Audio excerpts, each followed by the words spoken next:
चक्काजाम आंदोलनाच्या निमित्ताने उपस्थित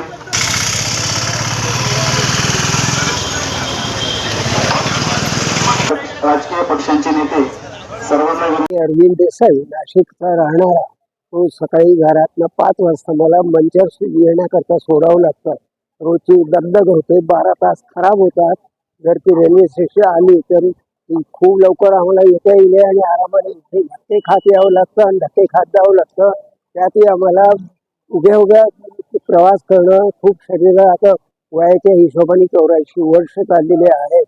आम्हाला त्रास होतो. आमची कडकडून विनंती आहे सरकारला की आता रेल्वे लवकरात लवकर चालू करावी आणि आम्हाला आराम द्यावा, त्याच्याकरता आमची अपेक्षा आहे. चालू घडामोडींचे अपडेट्स जाणून घेण्यासाठी आपल्या डिजिटल न्यूज चॅनलला नक्कीच सबस्क्राईब करा, लाईक करा, शेअर करा आणि कमेंट देखील करा.